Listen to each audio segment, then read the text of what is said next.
జై శ్రీకృష్ణం వందే జగద్గురుం. భగవద్గీత మకరందము.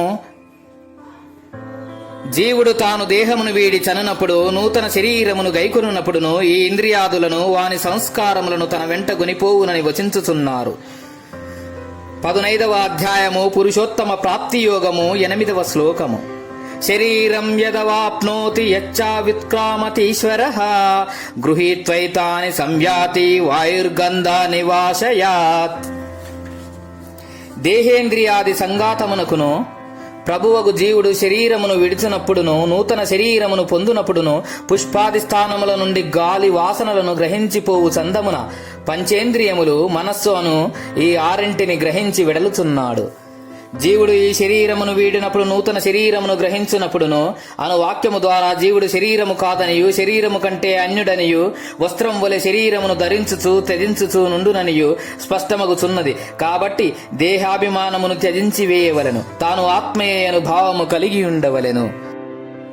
మరియు ఈశ్వరః ప్రభు అను పదముచే జీవుడు వాస్తవముగా దేహమునకు, ఇంద్రియములకు, మనస్సునకు, దేహస్థముకు తదితరమునకు 1000 ఏళ్ల సమస్త సంఘాతమునకు ప్రభువే కాని సేవకుడు కాడనియు, బానిస కాడనియు రుజువగుచున్నది. కాని అజ్ఞాని ఎట్టి ఈశ్వర స్థితిలో, ప్రభు స్థితిలో నుండక సేవాక వృత్తిని అవలంబించి ఇంద్రియ మనంబులకు దాసానుదాసుడై దీనముగా ప్రవర్తించుచున్నాడు. అవి చెప్పినట్లు ఆడుచున్నాడు. భగవానుడు తెలిపిన ఈశ్వరత్వం ఎచట, ఈ క్షుద్ర పరాధీనత్వం ఎచట.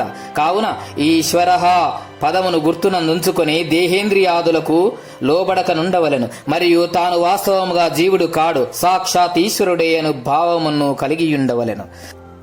గృహీత్వైతాని సంయాతి. జీవుడు శరీరమును వీడి చనునప్పుడును, తిరిగి శరీరమును గ్రహించినప్పుడును ఇంద్రియ మనంబులను వెంట తీసుకుని వెలుచున్నాడని చెప్పబడినది. జీవుడు తన జీవితకాలమంతను అనేక ప్రాపంచిక పదార్థములను సేకరించుటలోను, అనుభవించుటలోను కాలమును గడిపివైచుచున్నాడు. కాని తుదకు వానిలో ఒక్క వస్తువును కూడా తన వెంట మరణానంతరము తీసుకుని వెళ్ళుటకు హక్కు లేదని భగవానుడి చెట స్పష్టముగా చెప్పి వైచెను. అయితే తన వెంట ఈ 6 మాత్రము తీసుకెళ్లవచ్చును. అవి పంచేంద్రియములు, మనస్సు. కావున ఆ 6 వస్తువులను శుద్ధముగా పవిత్రముగా దైవ సంస్కారయుతములుగా చేసి ఉండవలను. అట్లు కావించుటకై జీవితంలో ఎంతయో పారమార్థిక ప్రయత్నము చేయవలసి ఉన్నది. ఏలయనగా అవి మాత్రమే జీవునకు వెంట వచ్చి నూతన జన్మను ఏర్పరచును. ఇంద్రియ మనంబులు శుద్ధముగానున్నచో శుద్ధ జన్మ, మలినముగానున్నచో క్రిమికీటకాది క్షుద్ర జన్మ వచ్చును. కాబట్టి భావి కాలస్థితి భావి జన్మమున చేతిలోనున్నది. అప్పుడే ఈ ఇంద్రియ మనంబులను ఆధ్యాత్మిక చింతనచే పవిత్ర భూతములుగా ఉనర్చుకొని పతనము నుండి తప్పించుకొనవలెను. ఆ ఇంద్రియ మనంబులను 6 పదార్థములే మరణానంతరము జీవునకు దారి బత్తెము. అవి తప్పక ఇతరమగు ఒక్క తృణమును కూడా వెంటరాదు. అంత్యకాలమున ఎవరిని పిలిచినను ఎవరు పలుకరు, ఎవరును ఒక్కరకు రారు. భార్య, బంధుపుత్ర, గృహ, ధన, పశుపక్షాది లెవ్వియు జీవునకు సహాయము చేయజాలవు, వెంట కూడా రాజాలవు. రాదలంచినను వచ్చుటకు హక్కు లేదు. శుద్ధమనర్పబడిన దైవికముగా చేయబడిన మనస్సు, ఇంద్రియములే అప్పుడు జీవునకు సహాయభూతమనర్పగలవు.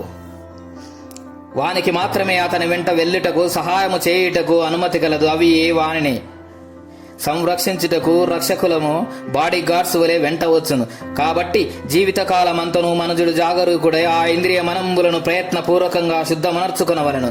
మన భవిష్యత్తునకు మనమే ఇప్పుడే నిర్మించుకొనవలెను. నీచ జన్మను గాని, శుద్ధ జన్మను గాని, జన్మరాహిత్యమును గాని అన్నియు మన చేతుల్లోనే ఉన్నవి. కావున 3వదియగు జన్మరాహిత్యమును కొరకే విజ్ఞుడు పాటుపడుచు తదనుగుణ్యమగు పవిత్ర వాతావరణమునే సృష్టించుకొనవలెను. వాయుర్గంధ నివాసయాత్. శ్రీకృష్ణమూర్తి తాను బోధింపదలంచిన విషయమును బాగుగా అర్థమగుటకు గాను ఇచ్చట ఒక చక్కని ఉపమానమును పేర్కొనెను. సుగంధమును గాని, దుర్గంధమును గాని వాయువు ఆయా వస్తువుల నుండి గ్రహించి వేరొక స్థానమునకు కొనిపోవుచుండును. ఈ కార్యమున వాయువు యొక్క పక్షపాతం ఏమీనూ లేదు. కాబట్టి ప్రయత్నపూర్వకంగా వారి వారి భవిష్యత్తును వారే ఇచ్చట తీర్చుకొనవలెను.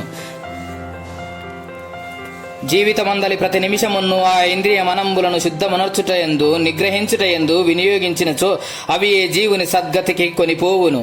జన్మరాహిత్యమునకు కూడా కలిగియుండును. శరీరమును వీడినప్పుడు గాని కొత్త శరీరమును గ్రహించినప్పుడు గాని జీవుడు తనతో ఏ వస్తువులను తీసుకొని పోవును. మనస్సును ఇంద్రియములను వాని యందు సంస్కారములను గైకొని పోవును. ఇతరములకు ఏ వస్తువును కాదు. ఏ ప్రకారంగా సుగంధ వస్తువు నుండి దుర్గంధ వస్తువు నుండి గాని వాయువు ఆయా సుగంధ దుర్గంధములను తీసుకొని పోవునట్లు. జై శ్రీకృష్ణం వందే జగద్గురుం. భగవద్గీత మకరందము గీతాచార్యులు.